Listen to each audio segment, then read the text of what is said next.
नमस्कार। नमस्कार। नमस्कार। जगह ढूंढने में तकलीफ तो नहीं हुई? जैसा आपने कहा था बिल्कुल वैसे ही आए हैं।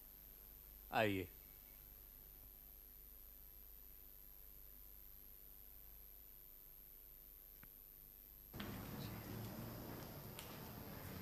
काफी धूप में आए हैं, थोड़ी देर आराम कर लीजिए, फिर मैं आपको सारी जगह दिखाता हूँ और लोगों से परिचय भी करा दूंगा। अच्छा, वो मोटर के टुकड़े तो दिखाइए जो यहाँ फेंके जाते हैं। जी आइए। ये स्पार्क प्लग है। 6 महीने पहले एक रात को इस कमरे में फेंका था। खिड़की का कांच चूर चूर हो गया था। 15-20 दिन के बाद मिला। फिर 15-20 दिन कुछ नहीं, उसके बाद इस दरवाजे पर कार्बोरेटर का टुकड़ा मिला। फिर उसके बाद ये फटा हुआ टायर। लगता है कोई आपको टुकड़ों टुकड़ों में पूरी मोटर कार भेंट करना चाहता है। किसी पगले का मजाक हो सकता है, लेकिन मुझे लगता है जरूर कोई बात है इसमें, इसलिए मैंने आप लोगों को तकलीफ दी। आप ही लोग पता लगा सकते हैं। आखिरी बार मोटर का टुकड़ा कब मिला आपको? कल सुबह। इस बार तो किसी बच्चे की मोटर कार छोड़कर चला गया। इन सब में उंगलियों के निशान नहीं है।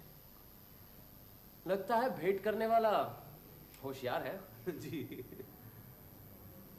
अच्छा, आपकी कॉलोनी में सब लोग इन मोटर पार्ट्स के बारे में जानते हैं? जानते हैं, अच्छा खासा मजाक बना रखा है, सब हंसते हैं। आपके पास मोटर कार है? जी नहीं, कोई खास आना जाना तो होता नहीं, सारा वक्त इसी कॉलोनी में रहता हूँ, इसलिए गाड़ी नहीं ली। आपके परिवार में कौन कौन है? मैं, मेरी पत्नी और मेरा एक भतीजा। आपका अपना भतीजा है? जी, म्युनिसिपल मार्केट की फूलों की दुकान पर बैठता है। हमारे कोई बच्चा नहीं है, लेकिन मेरी पत्नी ने उसे बच्चे की तरह पाल पोस कर बड़ा किया। अच्छा, एक बात बताइए, 10 साल पहले या 20 साल पहले या कुछ भी, आपका ऐसे किसी आदमी से संबंध रहा है जो कि मोटर गाड़ी का धंधा करता हो, या मोटर का दलाल हो, ड्राइवर हो या मैकेनिक हो, कुछ भी? 12 साल पहले मैं पूना में सेशन जज था। तब लाल सिंह नाम के एक आदमी को मैंने फांसी की सजा दी थी। सजा सुनकर उसने मेरी तरफ जूता फेंक कर मारा था। हाँ, उसका एक मोटर का गैराज था। खैर, वो तो गुजर गया। और कोई? मेरे फैसले के खिलाफ उसने हाई कोर्ट में अपील की। उस अपील से फांसी के बजाय उसे 14 साल की कैद हुई। 14 साल? इसका मतलब है वो आज भी जेल में है? अच्छे व्यवहार से अक्सर कैद की मियाद कम हो जाती है, हो सकता है वो छूट गया हो। मतलब आपने पता नहीं लगाया छूट गया या नहीं? अक्सर जेल के अधिकारी पूछने पर बता देते हैं। ये बात तो मेरे दिमाग में भी नहीं थी, आपने पूछा है इसीलिए। अच्छा, आप सेशन जज कितनी देर रहे? मैं ब्लड प्रेशर का मरीज हूँ। 10 साल पहले डॉक्टरों ने हिदायत दी थी कि दिमागी काम न करूँ, इसलिए वक्त से पहले रिटायर हो गया और यहाँ आकर फूलों का बगीचा बनाया। अब ब्लड प्रेशर कैसा है आपका? उम्र के साथ साथ ब्लड प्रेशर भी बढ़ता जा रहा है। आइए, हमारे कॉलोनी के लोगों से मिला दो। चलिए।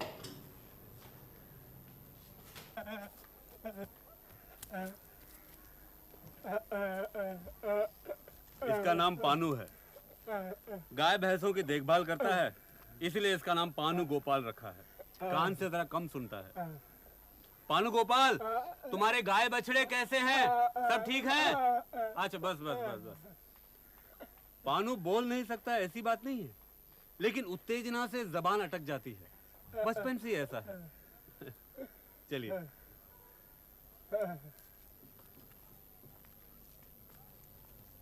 ये पानू कान में रुई क्यों लगाता है? कान में मवाद होता है। चले आपको हमारे रसोई और खाने पीने का घर दिखाते हैं।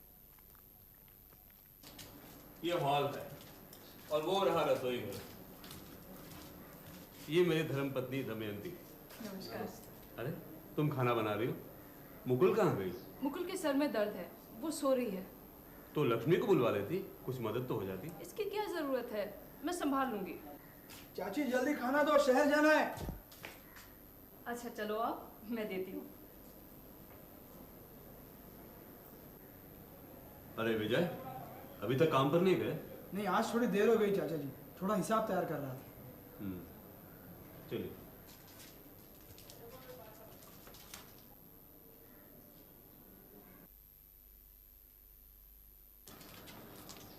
यही आपका भतीजा है जो आपके फूलों की दुकान की देखभाल करता है? जी। वहां उस घर में प्रोफेसर नेपाल गुप्ता और उनकी बेटी मुकुल रहती है। प्रोफेसर साहब कॉलेज में केमिस्ट्री पढ़ाते थे, उनकी अपनी लेबोरेटरी थी।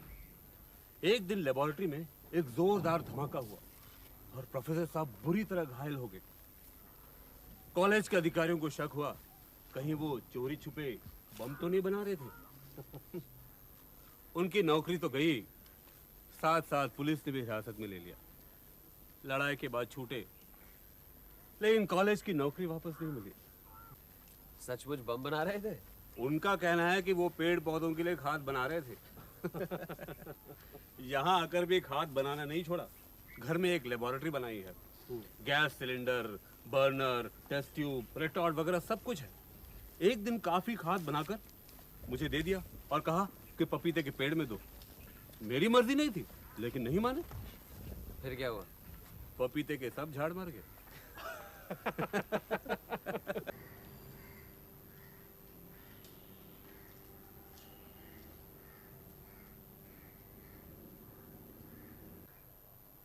क्या हो रहा है प्रोफेसर?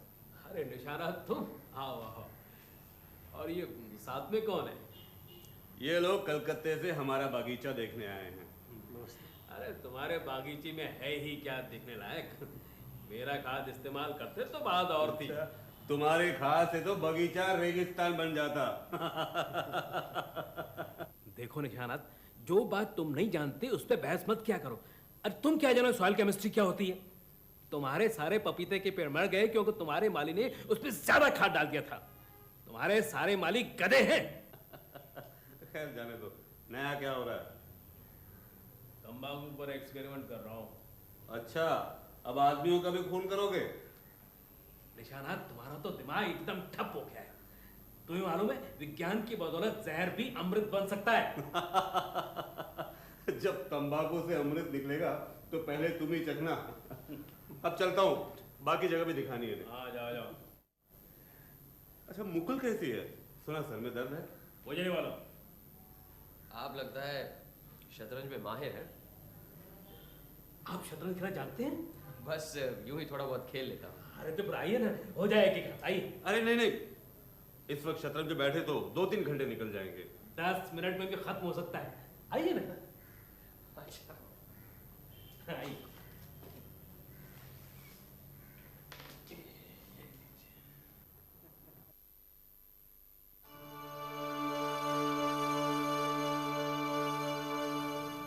कौन है? मुकुल नेपाल बाबू की लड़की है। नेपाल बाबू कब से हैं? यही कोई 2 साल से। क्या काम करते हैं? वैज्ञानिक प्रयोग वगैरह करते हैं, शतरंज खेलते हैं और हर काम में मेरी गलती निकालते हैं। आपकी गलती? जिस तरह से मैं कॉलोनी का काम चलाता हूँ उसे बिल्कुल पसंद नहीं है और उसे यकीन है कि अगर उससे वो सुपुर्द किया जाए तो बहुत अच्छी तरह चलाएगा। अच्छा, लेकिन उसकी लड़की मुकुल बहुत काम की है। मुकुल काम की लड़की हो सकती है, लेकिन हमें यहाँ देखकर उसके सिर में दर्द क्यों होने लगा? और फिर खिड़की से छुपकर क्यों देख रही थी हमें? क्या हो रहा है ब्रिजदास? कुछ नहीं, एक गाय बीमार पड़ गई है, उसके लिए जुल्लाब तैयार कर रहा हूँ। अच्छा अच्छा, हो सके तो कुछ प्रोफेसर नेपाल गुप्ता को पिला देना, उन्हें बहुत फायदा होगा।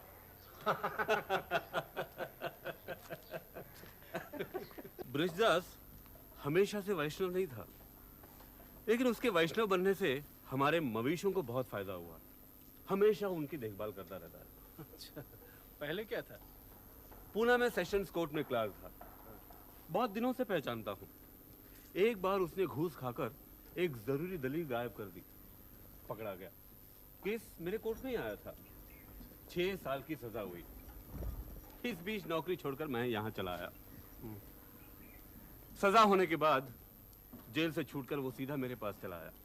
देखा, सचमुच बदल गया है। अच्छा, हाँ, जेल की हवा खाकर वो वैष्णव बन गया। एक बात ठान ली है ब्रिजदास ने कि कभी झूठ नहीं बोलेगा। ये कुटिया हमारे डॉक्टर भुजंगधर की है। सितार बजाने का बड़ा शौक है। चलिए।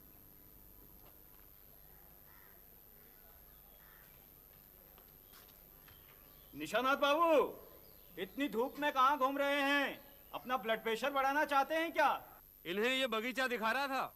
आइए अंदर आइए। इस वक्त नहीं, जरा लक्ष्मी से मिलना है। आपका ब्लड प्रेशर कैसा है? खून निकलवाएंगे? अभी ठीक ही महसूस कर रहा हूँ, बाद में बताऊंगा। चलता हूँ। आइए आइए ब्योमकेश बाबू, इतनी जल्दी खेल खत्म हो गया? काफी तेज खिलाड़ी हैं। देखने में आदमी बुद्धू लगता है, लेकिन असल में बिच्छू है, बिच्छू। पीछे इधर बरामदे में कौन है? डॉक्टर भुजंगधर दास। अच्छा, कब से है यहाँ? करीब 4 साल से। अरे लक्ष्मी, तुम इस वक्त नहाने जा रही हो? काफी सिलाई का काम पड़ा था, वो सब खत्म करते करते देर हो गई। लक्ष्मी हमारे दर्जी खाने की थाली, कॉलोनी के सारे कपड़े खुद सीती है। ठीक है जाओ, लेकिन मैं तो ये कहने आया था कि मुकुल का सर दर्द कर रहा है और वो रसोई में काम नहीं कर सकेगी। दमयंती अकेली है, तुम्हारी मदद होती तो अच्छा होता। अरे, मुझे किसी ने बताया तक नहीं। तो ये है हमारे कॉलोनी के लोग। इसका मतलब कुल मिलाकर 3 महिलाएं 6 पुरुष। जी। लक्ष्मी के बारे में आपने कुछ बताया नहीं। उसका भी तो कुछ इतिहास होगा। कुछ है, लेकिन नहीं के बराबर ही है। गांव की लड़की है, कोई उसे फुसलाकर यहाँ कलकत्ता ले आया और फिर बदमाश उसे यहीं छोड़कर चला गया। अब क्या मुंह लेकर वापस जाएं? इसीलिए कलकत्ता में रह गई। उसके बाद यहाँ चली आई। कितने दिनों से यहाँ रह रही है? करीबन 2 साल से। आपकी कॉलोनी के बारे में उन्हें पता कैसे चला? ये कोई सरकारी अनाथालय तो है नहीं? कलकत्ते के किसी रेस्टोरेंट में विजय शाम को रोज चाय पीता था। वहीं एक टेबल पर अकेले बैठे लक्ष्मी को रोते हुए देखा। पूछने पर पता चला कि 2-3 दिन से कुछ खाया नहीं। बेचारी सिर्फ चाय पीकर गुजारा कर रही थी।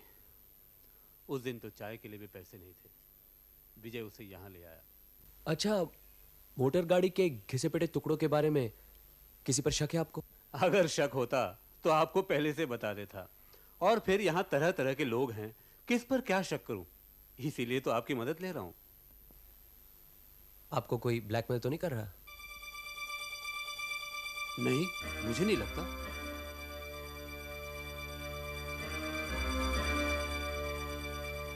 अरे निशानाथ, क्या हो रहा है? आओ आओ प्रोफेसर आओ। मुकुल, तुम्हारा सर दर्द कैसा है? अब ठीक है, मैं अंदर चलती हूँ। आओ बैठो। क्या ख्याल है, एक एक बार से शतरंज हो जाए? नहीं नहीं, अभी नहीं। क्यों बिजदास, तुमने हमारे गाय बैलों को दवाई देना शुरू कर दिया है? अरे गाय बैलों के बारे में कुछ मालूम भी है? और निशानाथ, तुम भी अजीब हो। तुमसे 1000 बार कहा कि कोई अच्छा सा पशु चिकित्सक रख लो, वो तो तुमसे हुआ नहीं। अनाड़ियों के हाथ में मवेशियों को छोड़ रखा है। अरे भाई, जिसका जो काम है वही उसे करना चाहिए। और कुछ नहीं हो सकता तो मुझसे कहो, मैं 2 दिन में तुम्हारे मवेशियों की काया पलट कर दूंगा। अरे मैं सिर्फ केमिस्ट्री नहीं, बायो केमिस्ट भी हूं, समझे? बिजदास, चलो आज तुम्हारे गाय बैलों को दिखाओ। नेपाल, गाय बैलों को जितना चाहो देख लो, लेकिन कोई दवाई वगैरह मत देना। निशानाथ, तुम्हें कुछ समझ तो है नहीं, खामखा सदारी करते रहते हो। अरे जब मैं देखभाल करूंगा मवेशियों की, तब देखना। अरे नेपाल, मेरे हुक्म के खिलाफ कुछ किया तो तुम्हें कॉलोनी छोड़कर जाना पड़ेगा। निशानाथ, मेरा अपमान कर रहे हो तुम?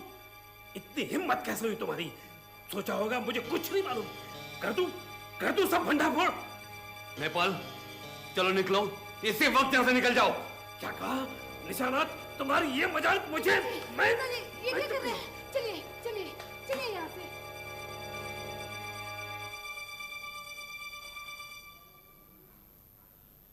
इतना उत्तेजित होना आपकी सेहत के लिए ठीक नहीं है मिस्टर सैम।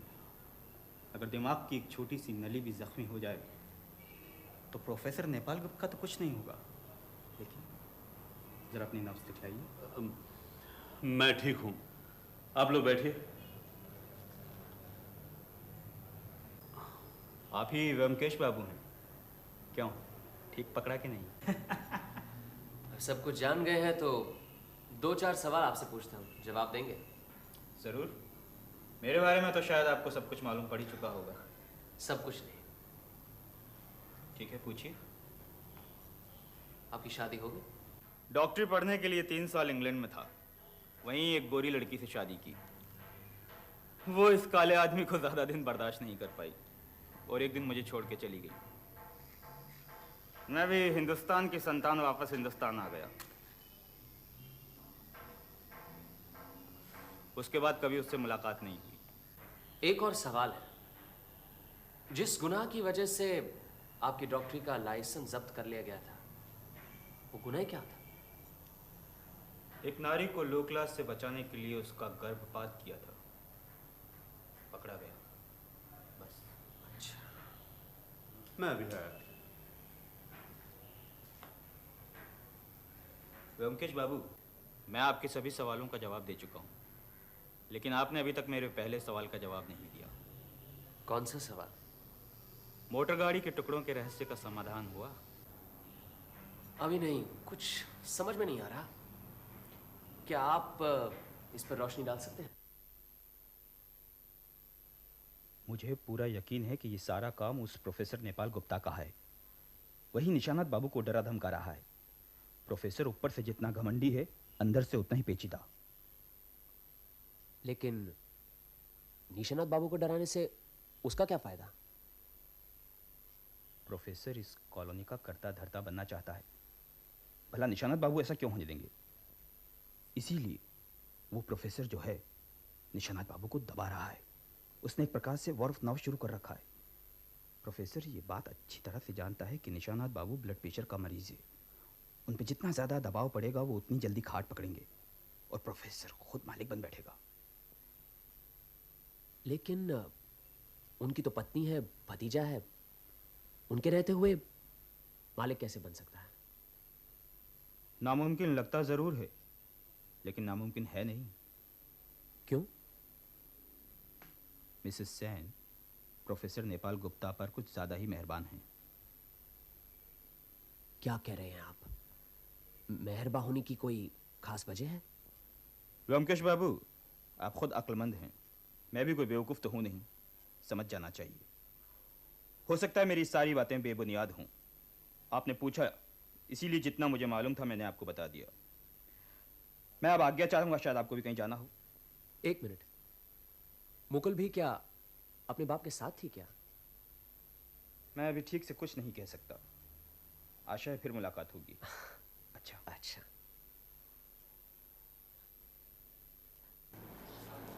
जी नमस्ते। नमस्कार। मैं विजय हूँ, निशानाथ जी का भतीजा। मालूम है, कल मिले जो थे। हाँ। कैसे आना हुआ? जी चाचा जी ने एक चिट्ठी दी है, कहा कि आपको पहुंचा दूं। अच्छा। अरे अरे, बैठिए तो सही। लेकिन आइए। आइए।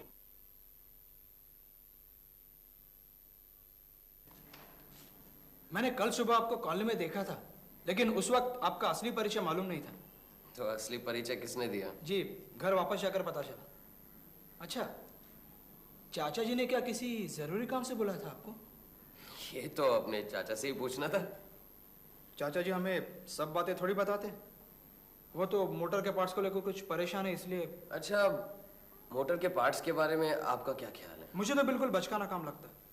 हाँ, यहाँ से 1 मील दूर एक गांव है, वहाँ के लड़के बहुत बदमाश हैं। वही सब शैतानी करके कूड़ा करकट हमारे यहाँ फेंक जाते। अच्छा जी। प्रोफेसर नेपाल गुप्ता का क्या हाल है? सुना था कि प्रोफेसर साहब ने चाचा जी का अपमान किया था कल शाम को। चाचा जी ने तो सह लिया।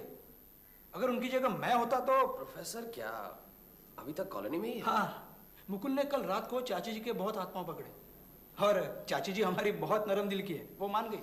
उन्होंने चाचा जी को मना लिया। वैसे चाचा जी चाची की बात कभी नहीं टालते। प्रोफेसर की किस्मत अच्छी है। मेरे ख्याल से अगर वो चले जाते तो अच्छा ही होता। उनकी लड़की कैसी है? जी मुकुल नहीं, मुकुल तो ठीक ही है। वो अपने बाप की तरह नहीं है। वो ठीक है। मैं चलता हूँ, मुझे बहुत सारे काम है। जी नमस्ते। जी नमस्ते। नमस्ते।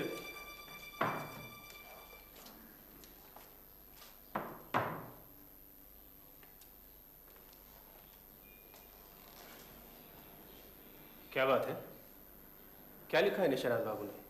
लिखा है आपको जिस काम के लिए कॉलोनी में बुलाया था उस काम में और आगे बढ़ने की ज़रूरत नहीं है।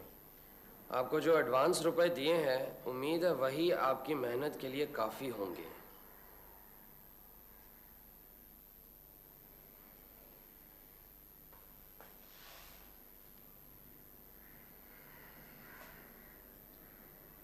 ये निशानाथ बाबू ने अपना इरादा क्यों बदल दिया?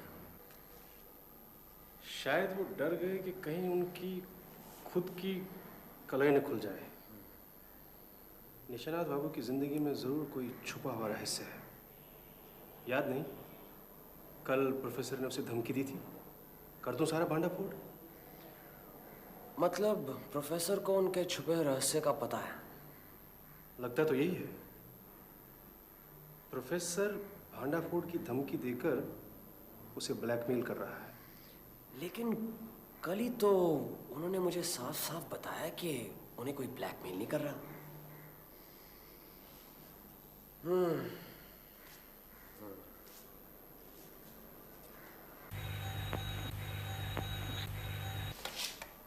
हेलो, हाँ बोल रहा हूँ।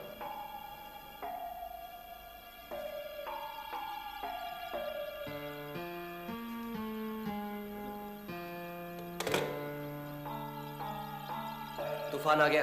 कैसे तूफान? जिसका डर था, निशानाथ बाबू की मौत हो गई है। क्या? चलो वहीं चलना है अभी। मौत हो गई? क्या बात होने? क्या पता, मौत स्वाभाविक भी हो सकती है, नहीं भी। टेलीफोन किसने किया था? विजय ने। चलो जल्दी तैयार हो जाओ, ट्रेन से देर हो जाएगी, टैक्सी लेकर चलते रहो।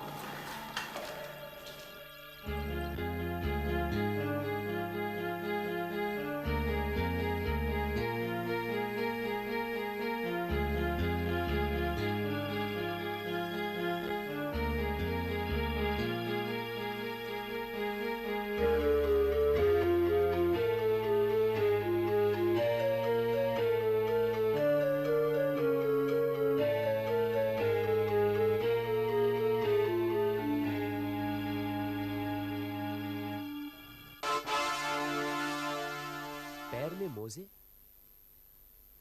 निशानाथ बाबू क्या मोजे पहनकर सोते थे? नहीं तो।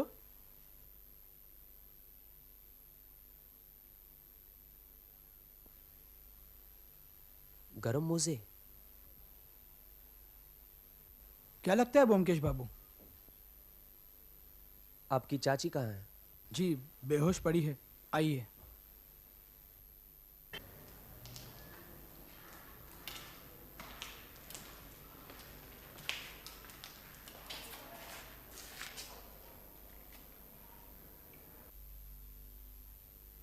कब से बेहोश है? तकरीबन 3 घंटे से। इन्होंने ही सबसे पहले निशानाथ जी को देखा था। देखते ही चीख कर गिर पड़ी, तभी से बेहोश है। आपने लाश देखी है? हाँ। आपको क्या लगता है, कुदरतन गुजर गई या फिर? इस विषय में मैं कुछ भी नहीं कहना चाहूँगा। कॉलोनी के डॉक्टर पाल को बुलाया है, वही बेहतर बतला पाएंगे।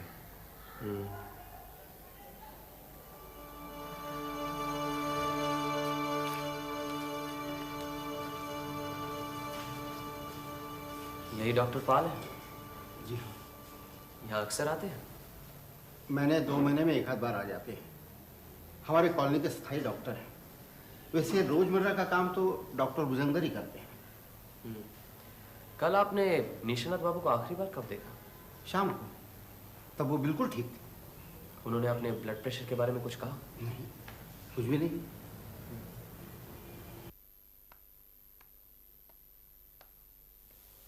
माफ कीजिए, आप क्या डेथ सर्टिफिकेट लिख रहे हैं? व्योमकेश बख्शी। आप क्या समझते हैं ये कुदरतन मृत्यु है? मौत क्या कभी कुदरतन होती है? शरीर की हालत जब अस्वाभाविक होती है, गैर कुदरतन, तभी तो मौत आती है। आप ठीक ही कह रहे हैं, लेकिन शरीर अस्वाभाविक अपने आप ही हो सकता है और बाहर से भी करवाया जा सकता है। आप क्या कहना चाहते हैं मैं समझ गया, लेकिन मैंने निशानात बाबू के शरीर को अच्छी तरह से परख लिया है। कहीं कोई चोट के निशान नहीं है। उनके मृत्यु का समय रात के 10 से 11 के बीच में है। कल रात सोते वक्त उनके मस्तिष्क की कोई नस फट गई होगी, इसलिए सोते हुए ही उनकी मौत हो गई। जो ब्लड प्रेशर के मरीज होते हैं उनकी अक्सर मौत ऐसे ही होती है। लेकिन उनके पैरों में मोजे थे, आपने गौर किया होगा। इतनी गर्मी में गर्म मोजे पहनकर सोए थे, क्या ये यकीन करने लायक बात है? मोजे की बात डॉक्टरी दायरे में नहीं आती, फिर भी इस बात पर गौर किया जा सकता है।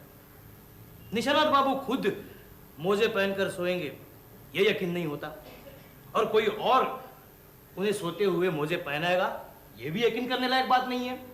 कोई ऐसा करेगा तो वो जागेंगे नहीं।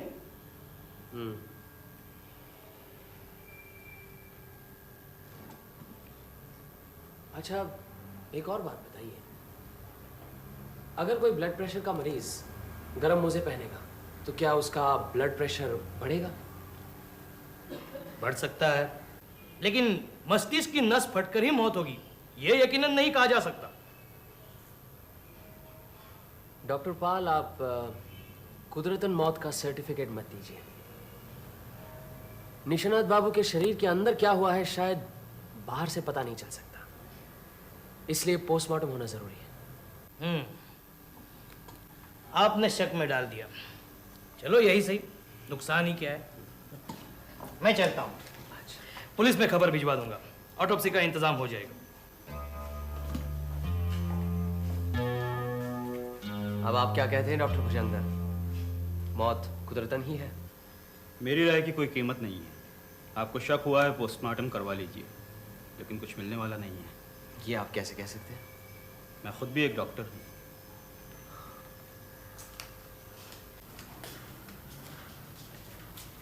विजय बाबू, निशानात बाबू के साथ आपकी आखिरी मुलाकात कब हुई थी? जी, शाम को जब मैं कलकत्ता से वापस आया। और रात को खाना खाते समय? नहीं, मैं कुछ जल्दी खा पी कर रात 8 की गाड़ी से वापस कलकत्ते चला गया था। वापस कलकत्ते चले गए? जी, कुछ काम था। करीबन रात को 12:30 बजे आकर सो गए। सुबह सुबह मुकुल ने आकर मुझे बताया। मुकुल ने? जी, मुकुल यहाँ से गुजर रही थी कि उसने चाची जी की चीख सुनी। उन्हें बेहोश देखा तो मुझे बताने चली आई। अच्छा ब्योमकेश बाबू, आपको क्या लगता है कि चाचा जी की मौत कुदरतन नहीं है? लगता तो ऐसा ही है। मुझे भी कुछ गड़बड़ लग रहा है। चाचा जी कभी सर्दियों में भी मोजे पहनकर नहीं सोते थे। मोजे तो उनके है ही नहीं। फिर उनके कमरे में जाकर देखा तो खिड़की भी बंद है। चाचा जी कभी खिड़की बंद करके नहीं सोते थे। फिर खिड़की किसने बंद की? अभी 10 बजे है, पुलिस के आने में भी देर है। हम जरा कॉलोनी का राउंड मार के आते हैं। जैसे आपकी मर्जी। चलो जी।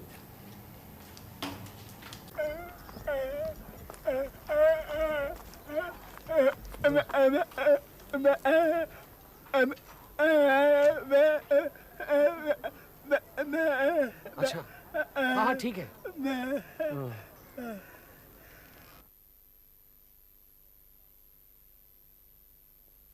नमस्कार प्रोफेसर गुप्ता। नमस्कार, आप यहाँ? निशानात बाबू ने चिट्ठी लिखकर आज बुलाया था। यहाँ आकर देखा, हमने कभी सोचा नहीं था इस तरह अकस्मात ही गुजर जाएंगे। अरे ये ब्लड प्रेशर के मरीज ऐसे ही मरते हैं। निशानात बहुत जिद्दी था, किसी की नहीं सुनता था। मैंने भी कितनी बार कहा कि हाँ, आपके साथ तो उनके अच्छे संबंध थे, लेकिन उसकी जिद की वजह से कभी कभी तू मैं हो जाया करती थी। हाँ, वो तो हमने सुना। उस दिन हमारे सामने आपने कहा कि कर दो भांडाफोड़। ऐसा लगा जैसे आप उनकी जिंदगी का कोई गुप्त रहस्य जानते हैं। गुप्त रहस्य? अरे नहीं, ऐसी कोई बात नहीं थी। वो तो यूं ही गुस्से में कभी कभार अनाप शनाप बक दिया करता था मैं। वो तो मेरा स्वभाव ही ऐसा है। अच्छा, आपसे एक बात पूछूं?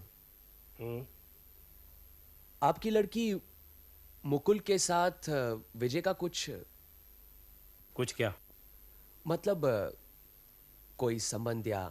मुकुल किसी से कोई भी संबंध रखने वाली लड़कियों में नहीं है, समझे आप? हम जब यहाँ आए थे तो मैंने ही विजय के साथ मुकुल की शादी की बातचीत की थी।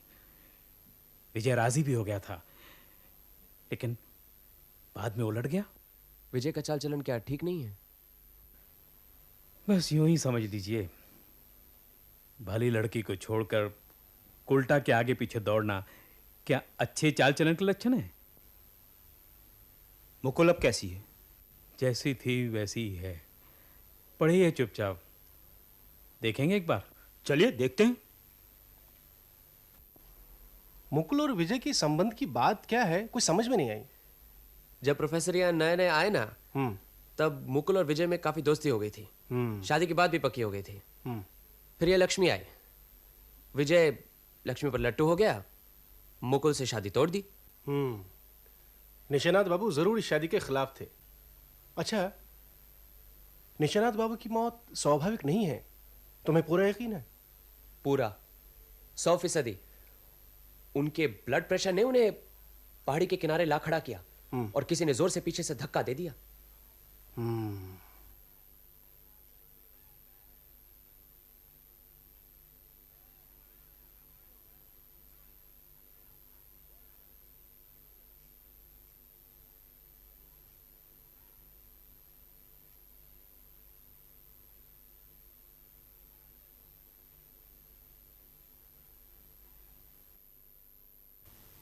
ये क्या है?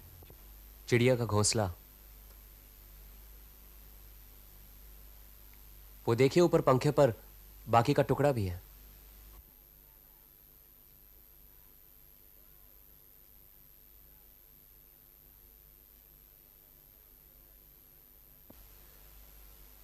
जरा और हटाइए, देखिए पैरों पर मोजे पहने हुए हैं।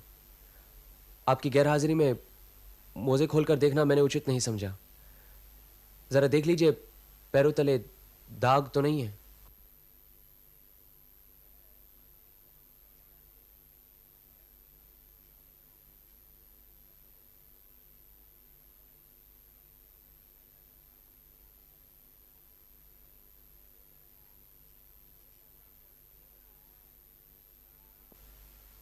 ये दाग देखिए। किसी चीज से बांधने के दाग नजर आते हैं, लेकिन इससे क्या पता चलता है? कम से कम इतना तो पता चलता है कि निशानत बाबू ने मरने से पहले ये मोजे खुद नहीं पहने, ये पहनाए गए हैं। लेकिन क्यों? जब तक पोस्टमार्टम नहीं होता कुछ पक्का कहा नहीं जा सकता। खास तौर पर आप डॉक्टर से पूछ लीजिएगा कि कहीं शरीर पर कोई हाइपोडर्मिक सिरिंज के निशान तो नहीं है। ठीक है, मैं लाश को पोस्टमार्टम के लिए भिजवाता हूं। इसकी रिपोर्ट कल दोपहर तक मिल जानी चाहिए। आप कल एक बार पुलिस स्टेशन आ जाएंगे? जरूर। चलिए।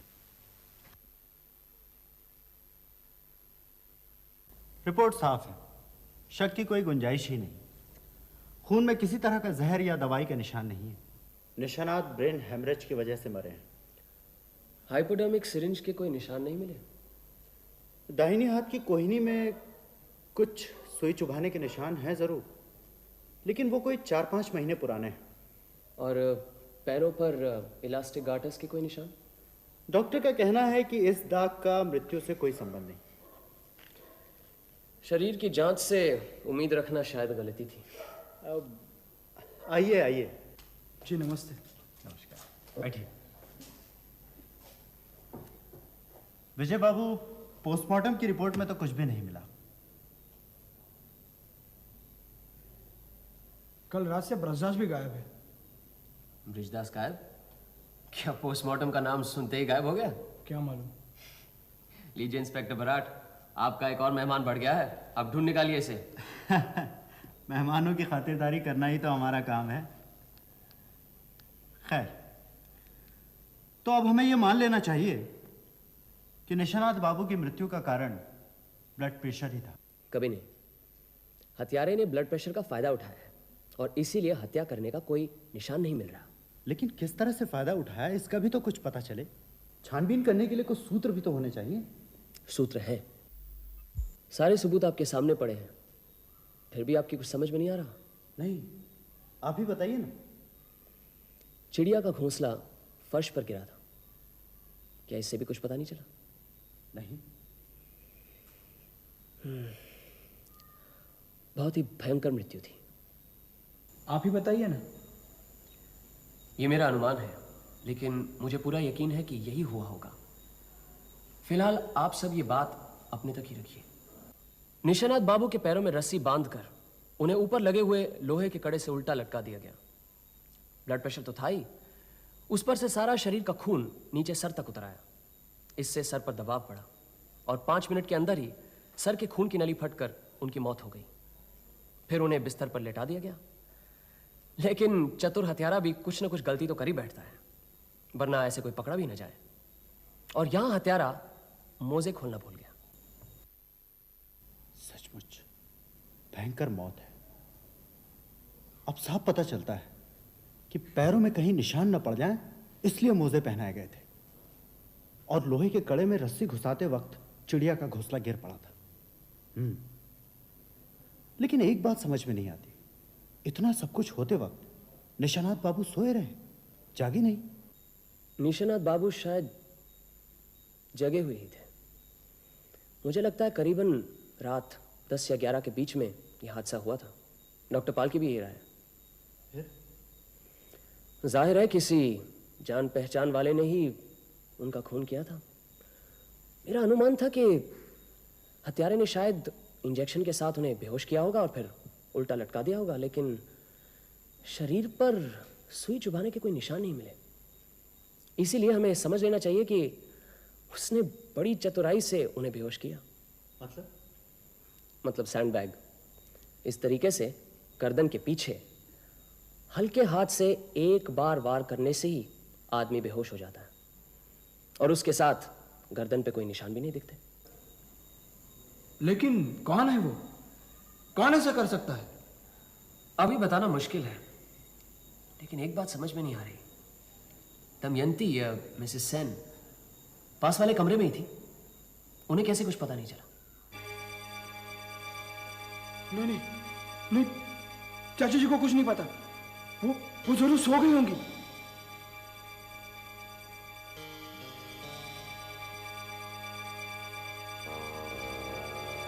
है, जो भी हो, वक्त आने पर सब पता चल जाएगा। फिलहाल एक बात बताइए, निशानाथ बाबू का वारिस कौन है? मैं और चाची जी बराबर हिस्से में। ये नोट कर लीजिए। एक बात और, क्या मोटर के टुकड़ों के साथ निशानाथ बाबू की मौत का कोई संबंध है? हो भी सकता है, नहीं भी। आज मैं लाल सिंह के बारे में पूछने गया था। कौन लाल सिंह? निशानाथ बाबू किसी समय सेशन जज थे। तब उन्होंने लाल सिंह नाम के एक मोटर गैराज वाले को खून के मामले में फांसी की सजा दिलवाई थी। उसने कोर्ट में जूता लेकर उनकी तरफ फेंका था। अपील से उसको आजन्म कारावास हुआ। फिर पता चला कि 2 साल पहले उसकी जेल में ही मौत हो गई थी। उसकी पत्नी को चिट्ठी भेजी गई थी, लेकिन चिट्ठी वापस आ गई। उस औरत का कुछ पता नहीं चला। फिर ये मोटर के टुकड़े कौन फेंकता है? मोटर के टुकड़े निशानाथ बाबू के लिए है, ऐसा तो कोई सबूत नहीं है। ये तो उनका ख्याल था, गलत भी हो सकता है। लेकिन निशानाथ बाबू को इस बेदर्दी से कत्ल करने की वजह क्या हो सकती है? निशानाथ बाबू ने मुझे तहकीकात करने के लिए बुलाया था। शायद यही अहम वजह थी। गुत्थी उलझती जा रही है।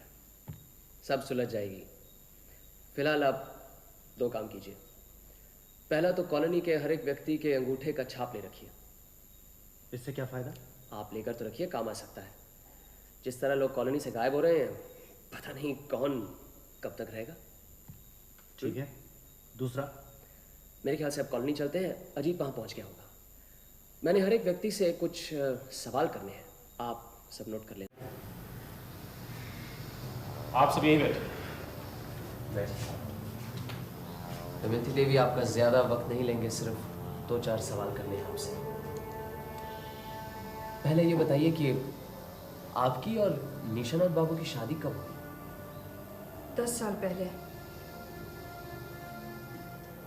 जिस वक्त आपकी शादी हुई तब निशानाथ बाबू नौकरी पर थे, मतलब सेशन जज थे। नहीं, शादी बाद में हुई। गुलाब कॉलोनी में आने से पहले? जी। इसका मतलब जिस वक्त आपकी शादी हुई निशानाथ बाबू की उम्र 47 साल की थी। जी। माफ कीजिए, इस वक्त आपकी उम्र क्या है? 29। तो जब आपकी शादी हुई निशानाथ बाबू की उम्र 47 और आपकी 19 थी। जी।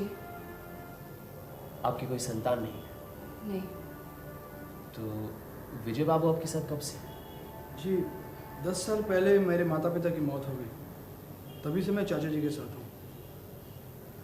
दमयंती देवी, परसों रात को आप रसोई घर से अपने कमरे में कब गई? करीबन 10 बजे। निशानाथ बाबू तब कहाँ थे? सो गए थे। कमरे में अंधेरा था? जी। खिड़की खुली थी? शायद थी, गौर नहीं किया। फिर आपने क्या किया? मैं भी लेट गई। अच्छा, निशानाथ बाबू तब सो रहे थे, मतलब जिंदा थे? जी।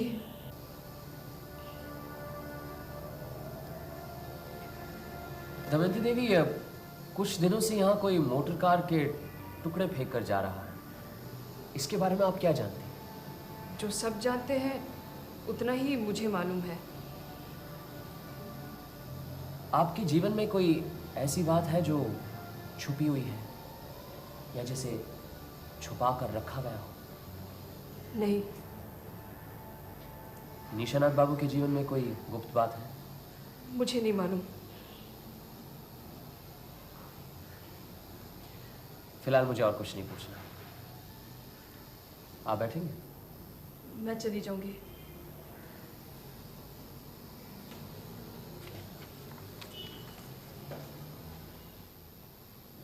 आपकी शादी प्रोफेसर नेपाल गुप्ता की लड़की मुकुल से तय हुई थी, लेकिन फिर आप मुकर गए, क्यों?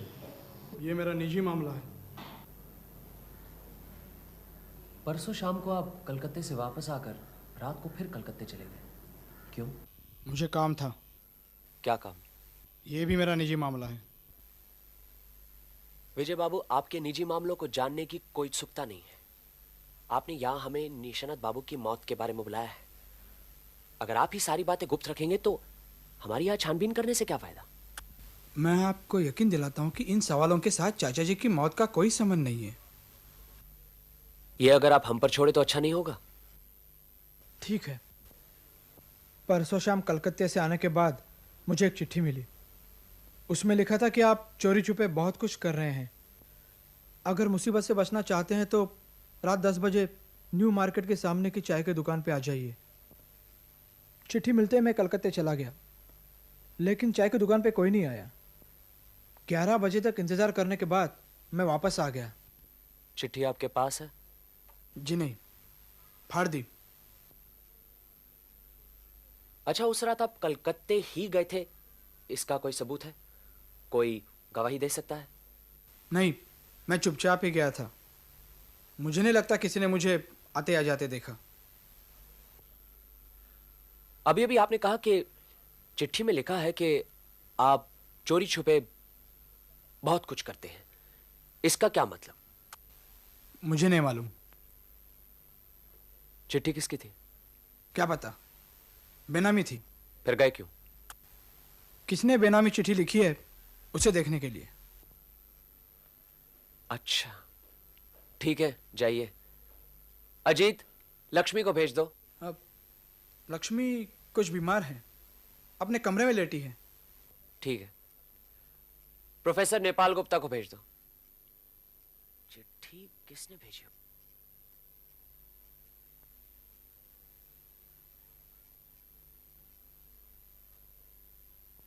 आपको शायद मालूम है कि पुलिस को शक है निशानाथ बाबू की मृत्यु स्वाभाविक नहीं थी, इसीलिए छानबीन कर रहे हैं और उसी सिलसिले में यह सवाल है। जिस रात निशानाथ बाबू की मौत हुई उस रात 10 और 11 के बीच में आप कहां थे? शतरंज खेल रहा था।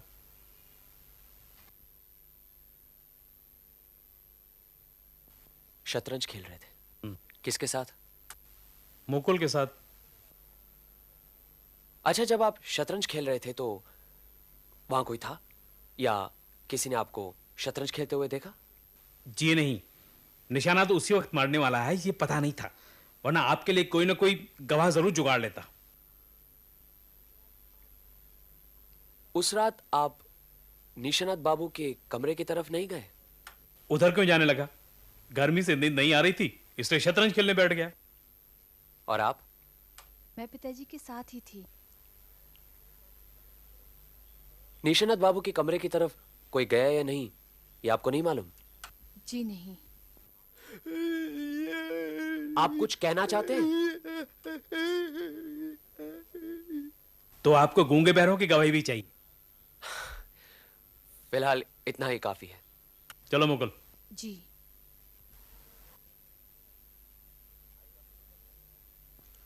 आइए डॉक्टर भुजंगदर, बस एक ही सवाल करना है आपसे। जिस रात निशानाथ बाबू की मौत हुई उस रात 10 और 11 के बीच में आप कहाँ थे?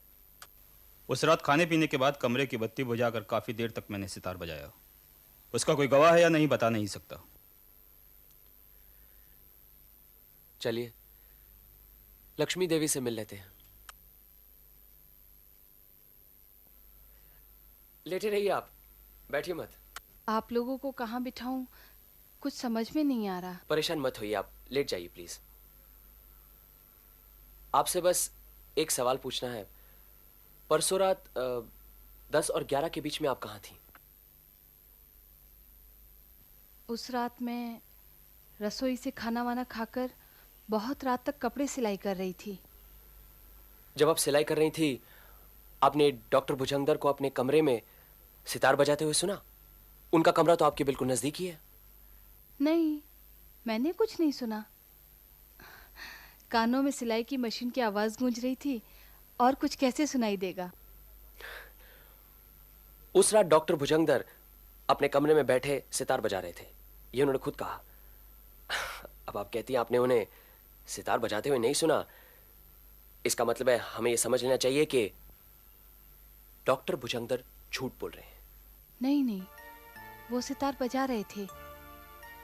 मशीन चलाते चलाते मैंने बीच बीच में आवाज सुनी थी। फिर आपने क्यों कहा कि नहीं सुनी? कभी मुझसे वो जिस तरह से पेश आते हैं। क्या बात है, जरा खुलकर बताइए। रहने दीजिए। आपको कम से कम हमें तो बताना चाहिए। आप लोगों ने मेरी कहानी सुनी होगी। निशानाथ चाचा जी मेरी मदद नहीं करते तो पता नहीं मेरी क्या हालत होती। यहाँ पर डॉक्टर बाबू भी मुझ पर बहुत मेहरबान थे, बहुत मिलनसार हैं, इसलिए मुझे भी अच्छे लगते थे। बहुत अच्छा सितार बजाते हैं। बचपन से ही मेरी रुचि गाने बजाने की तरफ थी, इसलिए मैंने उनसे कहा, आप मुझे सितार बजाना सिखा देंगे ना? लेकिन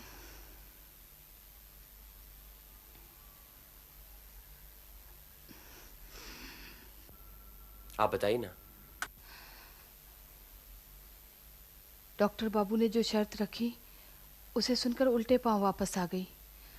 जिंदगी में एक बार गलती की है, इसलिए उन्होंने समझा। क्या ये बात किसी और को मालूम है? नहीं, मैंने किसी को कुछ नहीं बताया। ये क्या कहने की बात है, और कोई यकीन भी नहीं करता। जो लड़की पहले से ही बदनाम है। विजय बाबू आ रहे हैं, उन्हें कुछ नहीं पता, उन्हें ना बताइए। वैसे ही वो गुस्सीले आदमी हैं। आप घबराइए मत। अच्छा, हम चलते हैं। नमस्ते। नमस्कार।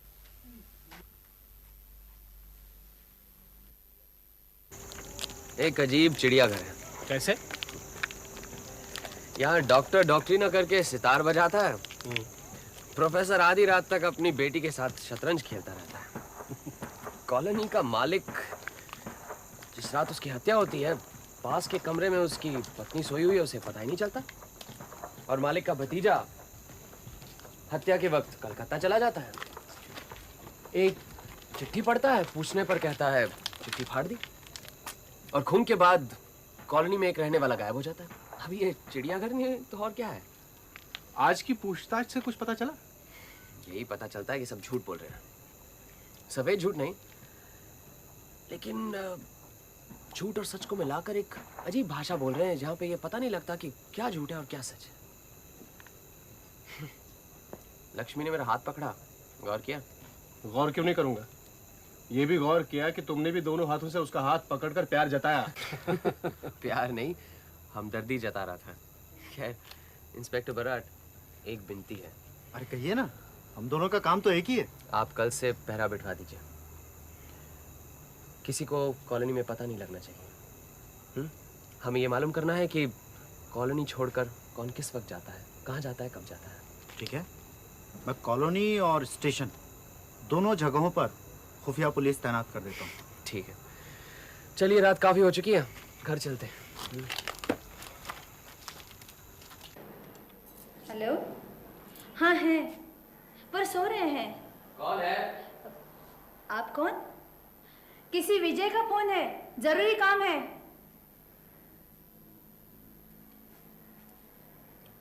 नमस्कार विजय बाबू। क्या मर गया?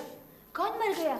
शर्मिला की सास बहुत बीमार थी, कहीं वो तो। नहीं, तुम्हारी शर्मिला को भी और दुख झेलने हैं, उसकी सास को कुछ नहीं हुआ। क्या हुआ था? हाँ मैं आ तो सकता हूं, लेकिन अब आकर क्या होगा? आप इंस्पेक्टर बराट को टेलीफोन कीजिए, वो सब इंतजाम कर देंगे। और पोस्टमार्टम का होना जरूरी है, और उस दवाई की शीशी की भी जांच होनी चाहिए। इंस्पेक्टर बराट से कह देना मैं वहीं आकर रिपोर्ट देख लूंगा, ठीक है?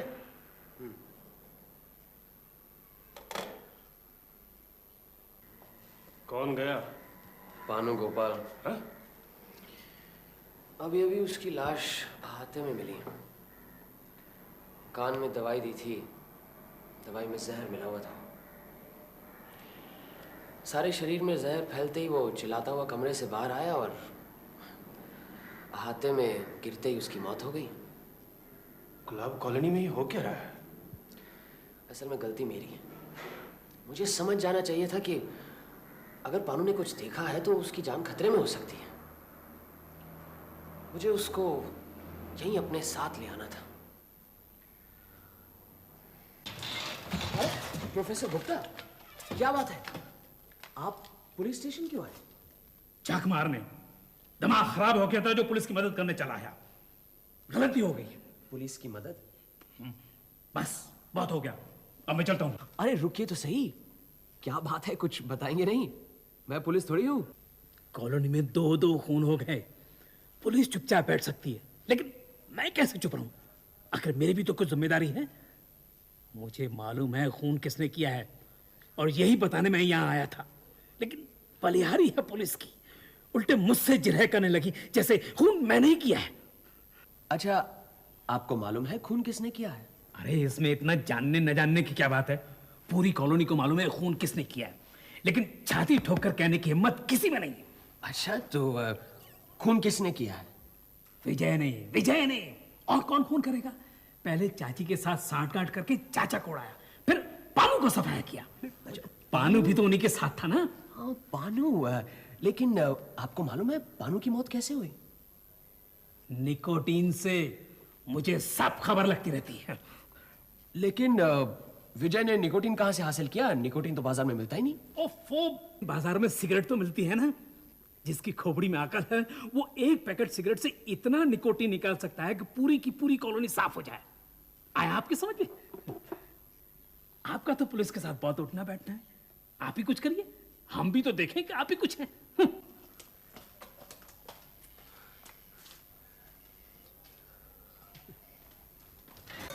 नमस्कार इंस्पेक्टर बराट। नमस्कार। आइए। अभी बाहर प्रोफेसर गुप्ता से मुलाकात हुई। अरे प्रोफेसर की मत पूछिए, पूरा पागल, तब से सर खा रखा था। विजय खूनी है, विजय खूनी। लेकिन गवाह और सबूत के नाम पर कुछ नहीं। असल में विजय ने उसे नोटिस दे रखा है कि चुपचाप शराफत से रहना है तो रहो, वरना रास्ता ना पाओ। अरे हाँ, ये रही पानु गोपाल के पोस्टमार्टम की रिपोर्ट। मौत निकोटीन के जहर से हुई। दवा की शीशी में भी निकोटीन मिली। पानु गोपाल की लाश को पहले किसने देखा था? प्रोफेसर की लड़की मुकुल। मुकुल? अजीब बात है, इस बार भी मुकुल। सुना है सुबह सुबह उठकर मुकुल रोज कॉलोनी का चक्कर लगाती है। अच्छा, पानु को कान की दवाई कौन देता था? वो डॉक्टर भुजंगदर? हाँ, वैसे दवाई सिर्फ ग्लिसरीन और बोरिक पाउडर थी। लगता है इसी शीशी में किसी ने निकोटीन का जहर मिला दिया था, जिसके कान में देते ही पानु के सारे शरीर में जहर फैल गया और 5 मिनट में मौत। जहर कौन दे सकता है? जिसने भी जहर दिया है या तो वो केमिस्ट है या फिर उसने किसी केमिस्ट से ये जहर तैयार करवाया है। कॉलोनी में एक केमिस्ट तो है, प्रोफेसर नेपाल गुप्ता। सर, ब्रजदास गोस्वामी पकड़ा गया। अच्छा, कहाँ मिला? नवद्वीप के अखाड़े में खंजरी बजा रहा था। कोई झमेला नहीं किया। हमने कहा हमारे साथ चलो, चुपचाप चला आया। ब्रिजदास को तो बुलाइए। हाँ, उसे अंदर भेज दो।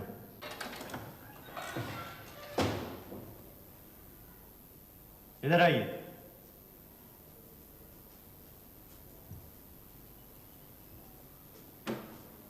बैठिए। आप ये कहा भाग क्यों गए थे? सुना है आप कभी झूठ नहीं बोलते। क्या सच बोलने के डर से ही भाग गए थे? ऐसी कौन सी सच बात है जो आप हमें बताना नहीं चाहते? अच्छा, रहने दीजिए। ये बताइए कि निशानाथ बाबू की मौत के बारे में आप कुछ जानते हैं? नहीं, मैं कुछ नहीं जानता। किसी पर शक है?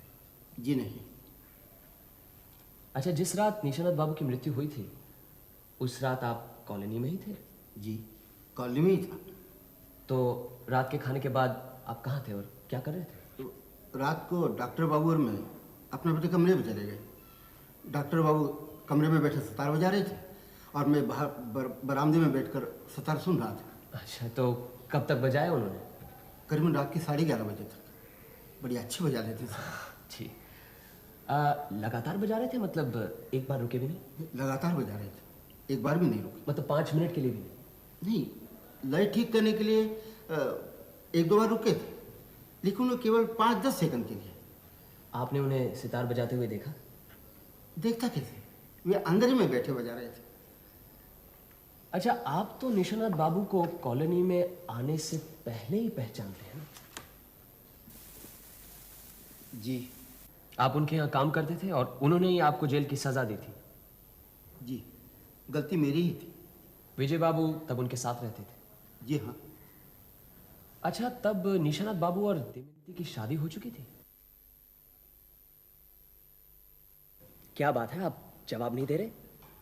दमयंती को आप तभी सही पहचानते हैं ना? जी। मतलब निशानाथ बाबू और दमयंती की शादी पहले ही हो चुकी थी, ठीक है ना? क्यों? फिर क्यों चुप हो गए? इसीलिए मैं भाग गया था। मुझे मालूम था कि आप मुझसे यही सवाल पूछेंगे।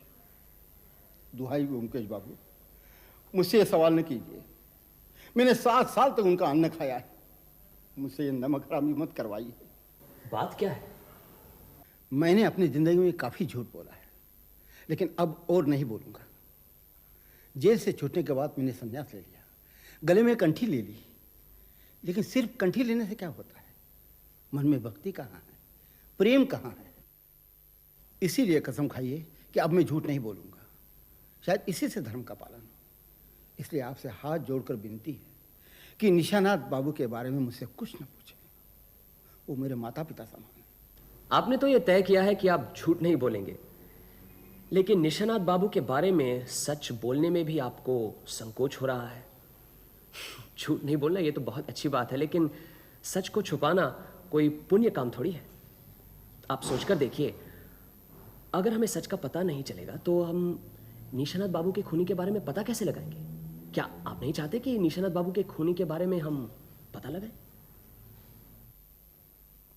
ठीक है, आप क्या जानना चाहते हैं, पूछिए। निशानाथ बाबू और दमयंती की शादी में कुछ खपला है, असलियत क्या है बताइए।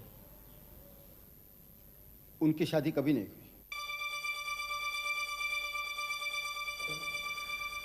निशानाथ बाबू पूना में जब जज थे तो मैं उनके दफ्तर में क्लर्क था। लाल सिंह नाम का अपराधी एक दिन उनकी अदालत में पेश हुआ। दमयंती इसी लाल सिंह की पत्नी थी। जब अदालत में केस चल रहा था, दमयंती निशानाथ बाबू के बंगले पर अक्सर रोया धोया करती थी। कहती थी कि यदि उसके पति को सजा हो गई तो उसका क्या होगा, उसका कोई नहीं। दमयंती की उम्र उस वक्त 19-20 साल की थी और विजय बाबू 13-14 साल के। विजय बाबू को दमयंती पर तरस आ गया। उन्होंने अपने चाचा से उसकी काफ़ी सिफारिश की, यहाँ तक कि उसे छुपाकर बंगले में रखा था। उसके खाने पीने का इंतज़ाम भी कर दिया करते थे। लाल सिंह को फांसी होने के बाद निशानाथ बाबू को जब ये पता चला कि दमयंती उन्हीं के बंगले में है, उन्होंने विजय बाबू को काफ़ी डांटा फटकारा, लेकिन आखिरकार दमयंती को बंगले में ही रहने दिया। लाल सिंह को काले पानी की सज़ा हो गई और दमयंती बंगले में ही रह गई। उसके बाद मुझे भी जेल की सज़ा हुई। 2-3 साल में क्या परिवर्तन हुआ मुझे कुछ नहीं मालूम। जेल से छूटने के बाद पता चला कि निशानाथ बाबू नौकरी छोड़कर रिटायर हो गए हैं। तब तक मैं भी सन्यासी हो चुका था। काफ़ी ढूंढने के बाद गुलाब कॉलोनी का पता चला। वहाँ जाकर मैंने देखा कि निशानाथ बाबू और दमयंती पति पत्नी जैसे रह रहे हैं। निशानाथ बाबू ने मुझे कॉलोनी में तो रहने दिया, लेकिन आगाह किया कि दमयंती के बारे में किसी को कुछ नहीं पता चले। दमयंती और विजय ने आपको कॉलोनी में नहीं पहचाना? इन दोनों ने मुझे पुणे में शायद एक आध बार देखा होगा, लेकिन इतने दिनों बाद गुलाब कॉलोनी में मुझे सन्यासी के रूप में देखकर इन्होंने बिल्कुल नहीं पहचाना, और मैंने भी इन्हें कोई बताने की ज़रूरत महसूस नहीं की। निशानाथ बाबू और दमयंती जैसे महापुरुष इस दुनिया में कमी है, इसलिए मैं नहीं चाहता कि मेरी वजह से इन्हें कोई परेशानी हो। इंस्पेक्टर बराट, अंधेरा काफी साफ होता जा रहा है। चलिए एक बार कॉलोनी घुमाते हैं। फिर मेरा क्या होगा? आप भी चलिए और जैसे थे वैसे ही रहिए। क्यों?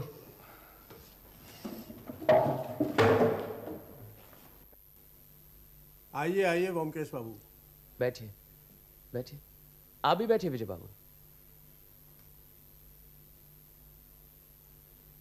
दमयंती देवी, उस दिन जब आपसे सवाल किए आपने सब कुछ साफ साफ नहीं बताया, क्या आज बताएंगी?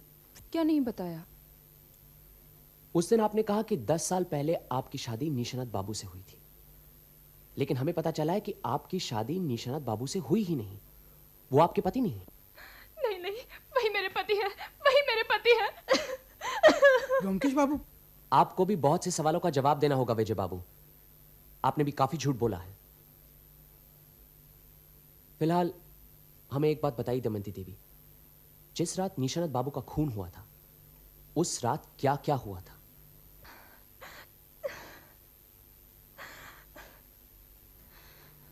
सच को छुपाने के कई जोखिम है दमयंती देवी। शायद इसी सच को छुपाने की वजह से पानु गोपाल मुफ्त में मारा गया। अब और झूठ का सहारा मत लीजिए। जो कुछ हुआ है साफ साफ कह दीजिए। मैंने कोई झूठ नहीं बोला है। उस रात के बारे में मैं जो कुछ भी जानती हूँ सब कह दिया है। पास वाले कमरे में रहकर भी आप कहती हैं कुछ नहीं पता चला? यह कैसे हो सकता है? या तो उस रात 10 और 11 के बीच में आप अपने कमरे में नहीं थी, या फिर आपकी आंखों के सामने निशानाथ बाबू की हत्या हुई है। चाची जी, छुपा कर रखने से क्या फायदा? मुझसे जो कहा है वो इन्हें भी बता दीजिए। शायद उस रात मैं अपने कमरे में नहीं थी। कहां गई थी? 7-8 महीने पहले मुझे डाक से चिट्ठी मिली, लाल सिंह की चिट्ठी। जेल से छूटने के बाद उसने मुझे यहाँ ढूंढ निकाला। उसने देखा मैं सुखी हूँ तो मुझे छेड़ा नहीं, लेकिन उसे रुपयों की बहुत ज़रूरत थी, इसलिए उसने मुझे ब्लैकमेल करना शुरू कर दिया। चिट्ठी में लिखा था कि रात 10 और 11 के बीच गेट के पास 500 रुपये रख दूं, किसी से कुछ न कहूं, और अगर कहा तो वो हम दोनों का खून कर देगा। वो फिर कभी चिट्ठी नहीं लिखेगा, लेकिन जब भी रुपयों की ज़रूरत पड़ेगी तब वो मोटर के किसी टुकड़े को कॉलोनी में फेंक देगा, और तब उस रात 10 और 11 के बीच 500 रुपये गेट के पास रख दिए जाएं। वो चिट्ठी कहाँ है? चिट्ठी में लिखा था कि पढ़कर चिट्ठी फाड़ दी जाए। मैंने फाड़ दी। फिर? मैं बहुत डर गई थी। मैंने चिट्ठी के बारे में किसी को नहीं बताया। कॉलोनी के रुपए पैसे का हिसाब मैं ही रखती थी। मैंने 500 रुपए गेट पर रख दिए। और इस तरह 7-8 महीनों से जब भी मोटर का टुकड़ा पाया जाता, आप उस रात 10 और 11 के बीच में पैसे गेट के पास रखती थी। जी। जिस रात निशरत बाबू की मौत हुई उस दिन तो मोटर का टुकड़ा कोई मिला नहीं वहां पर। उस दिन एक और चिट्ठी मिली। उसमें लिखा था कि वो हमेशा के लिए कलकत्ता छोड़कर पंजाब जा रहा है, इसीलिए आखिरी बार मुझसे मिलना चाहता है। रात 10 और 11 के बीच गेट के पास। अगर 11 तक वो नहीं आ सका तो फिर वो कभी नहीं आएगा। ये चिट्ठी भी आपने फाड़ दी? जी। उस रात 10 और 11 के बीच में आप कॉलोनी के गेट के पास थी? जी। लाल सिंह मिलने आया? नहीं, फिर मैं अपने कमरे में जाकर सो गई। विजय बाबू, दमयंती देवी आपके चाचा की ब्याही हुई पत्नी नहीं है, यह बात आपने किसी और को बताई है? जी जी जी नहीं। यहां का काम खत्म हो गया। आप आज रात से ही पहरा बैठा दीजिए, कोई यहां से बाहर नहीं जाएगा। लेकिन वेकिन मत कीजिए। निशानत बाबू का खूनी इसी कॉलोनी में है। और दमयंती देवी, आपको मालूम होना चाहिए कि लाल सिंह 2 साल पहले ही जेल में गुजर गया है। चलिए इंस्पेक्टर।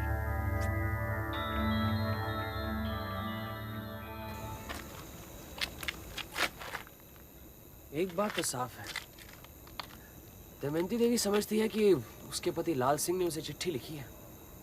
उसे ये नहीं मालूम कि इस कॉलोनी में लाल सिंह की आड़ लेकर कोई उसे ब्लैकमेल कर रहा है। कौन हो सकता है वो? जो भी हो, वो दमयंती देवी की पूरी कहानी जानता है। ये भी जानता है कि लाल सिंह उसका पति है और निशानत बाबू से उसकी शादी नहीं हुई है। ये बात तो सिर्फ ब्रिजदास और विजय को मालूम है। एक काम करते हैं, आज रात ही पहरा बैठा लेते हैं। तुम एक काम करो, विजय के कमरे के आसपास रहना। नजर रखना, ध्यान रखना, देखना वो कहाँ जाता है और उसके पास कौन आता है। इंस्पेक्टर बराट, आप दमयंती देवी पर नजर रखिए, मैं प्रोफेसर गुप्ता पर नजर रखता हूँ। चलिए पहले कुछ खा पी लेते हैं।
अंदर कौन गया?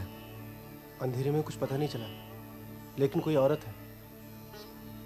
मैंने और इंस्पेक्टर बराट ने अभी मुकुल और लक्ष्मी को अपने कमरे से निकलते हुए देखा है। हाँ। मान लो लक्ष्मी विजय के कमरे में गई, फिर मुकुल कहाँ गई?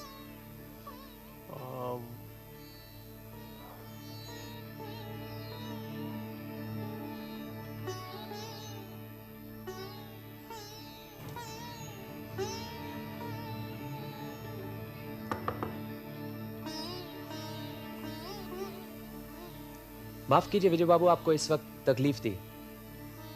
बत्ती जलाने की कोई जरूरत नहीं। हम सिर्फ ये जानना चाहते हैं कि अभी अभी यहां कौन आई थी। देखिए, निशानत बाबू की हत्या की गुत्थी हम करीबन सुलझा चुके हैं। अगर आप नहीं बताएंगे तो पुलिस आपको उनके कत्ल के शक में हिरासत में ले लेगी। बेहतर यही होगा कि आप साफ साफ हमें बता दें, कौन आई थी? लक्ष्मी? लक्ष्मी ही थी ना? नहीं। लक्ष्मी नहीं थी? नहीं। मुकुल आई थी। मुकुल? क्यों? कहने आई थी कि उन्हें कॉलोनी छोड़कर जाने का हुक्म वापस ले लें। इतनी रात गए?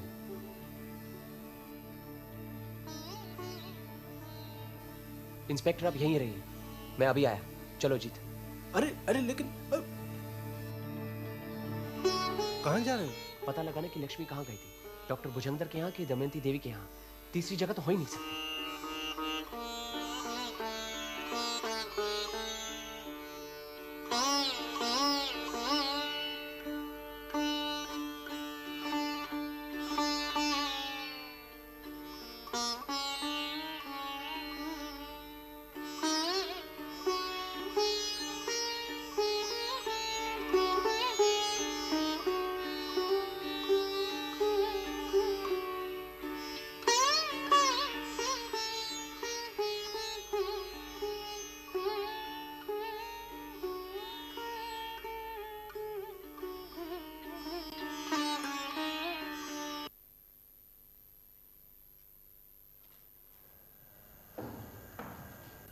क्या बात है?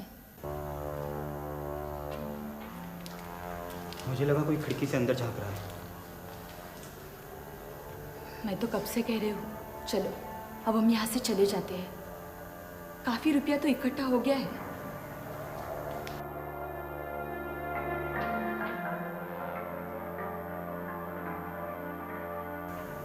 इंस्पेक्टर बराड़, आज रात ही गुलाब कॉलोनी के सारे रहस्यों का पता लग जाना चाहिए। आप फौरन जाइए, पुलिस की एक टुकड़ी लेकर आइए, कोई भागने न पाए। हम सबको जगाकर एक मीटिंग करेंगे, फिर देखेंगे क्या होता है। हम दोनों यही हैं। अच्छी बात है।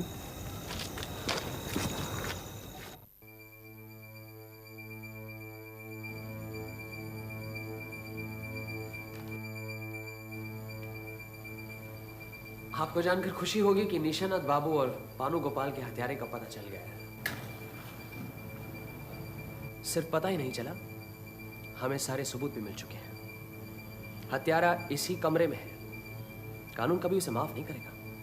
मौत की सजा से वो बच नहीं सकता। इसीलिए मैं एक बार फिर उसे मौका देता हूं कि अगर उसमें जरा भी इंसानियत बची है तो वो अपना जुर्म कबूल कर ले।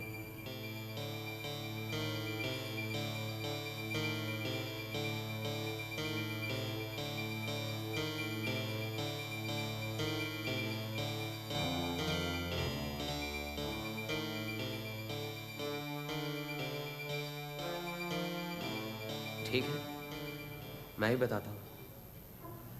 प्रोफेसर गुप्ता, आपको निशानाथ बाबू के बारे में एक गुप्त बात मालूम है। इस गुप्त रहस्य का पता आपको कैसे चला? किसने बताया आपको? बताइए, चुप क्यों है? कौन सा गुप्त रहस्य? ज्यादा बनिए मत। ये गुप्त बात आपको आपकी लड़की मुकुल ने बताई थी। क्यों मुकुल? और यही बात मुकुल को विजय ने बताई। ठीक है ना विजय बाबू? जी बताई तो थी, लेकिन और किसी को बताई थी? क्या डाली विजय बाबू? आज की रात कोई भी बात छुपी नहीं रहेगी। वो गुप्त बात आपने लक्ष्मी देवी को बताई, और लक्ष्मी देवी से वो बात डॉक्टर भुजंगर को मालूम हुई, और डॉक्टर भुजंगर ने ब्लैकमेल शुरू कर दिया। ये क्या पहली सुना रहे हैं आप? अभी पता लग जाएगा। माफ करने दमयंती देवी, सच को तो सामने आना ही है। वो गुप्त बात यह है कि दमयंती देवी निशानाथ बाबू की विवाहिता पत्नी नहीं है। क्यों बृजदास जी, ठीक कहा ना? जहां एक तरफ दमयंती देवी विवाहिता पत्नी नहीं है, वहां दूसरी तरफ लक्ष्मी देवी डॉक्टर भुजंगर की विवाहिता पत्नी है।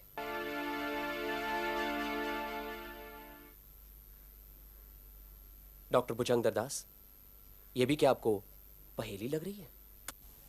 चलो मान लेते हैं कि लक्ष्मी मेरी पत्नी है। इससे क्या साबित होता है?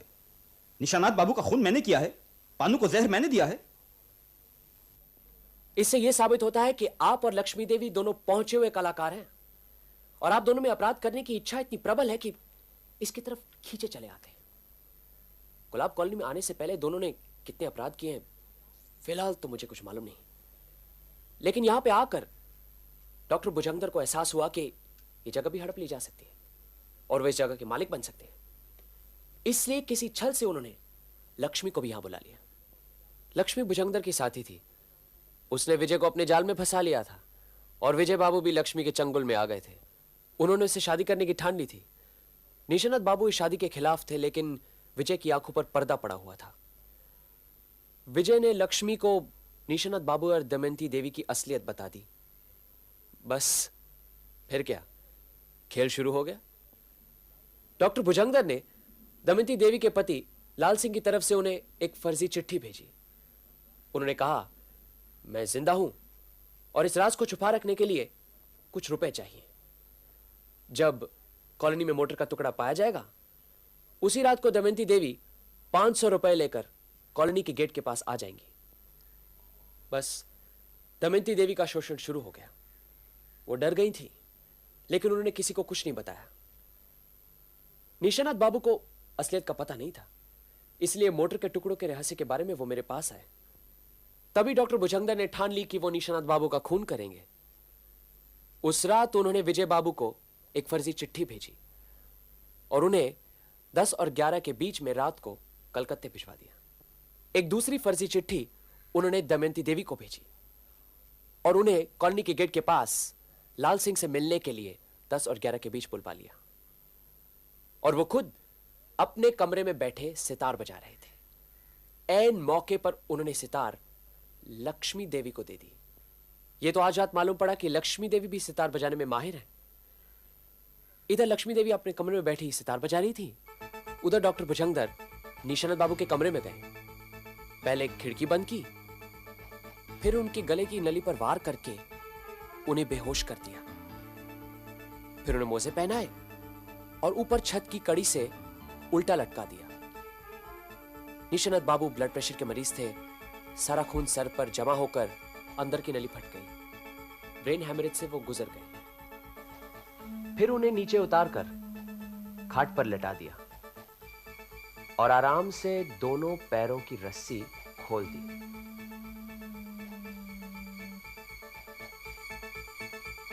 उसके बाद देखा कि वो गुजर गए हैं या नहीं और फिर वहां से चला गया। लेकिन डॉक्टर भुजंगदर 2 गलतियां कर बैठे। खिड़की नहीं खोली और मोजे उतारना भूल गए। शायद खिड़की बंद करते समय या कमरे में आते समय पानू गोपाल ने भुजंगदर को देख लिया था, इसीलिए उसके कान की दवाई में निकोटीन का जहर मिला दिया ताकि वो भी हमेशा के लिए रास्ते से हट जाए। क्यों डॉक्टर भुजंगदर दास, ठीक कहा ना मैंने?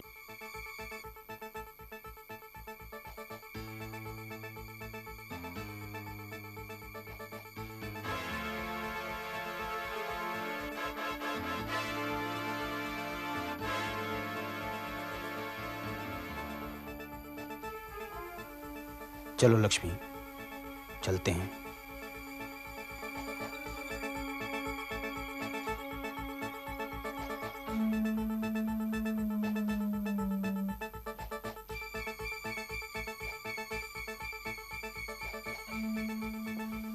Potassium cyanide. डॉक्टर भुजंगदर ने जहर अपने मुंह से लक्ष्मी देवी को दे दिया है।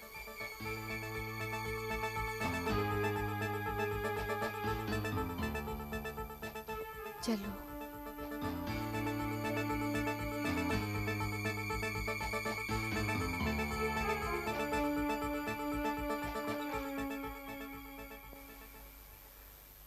लगता है अब विजय और मुकुल का मिलन हो जाएगा।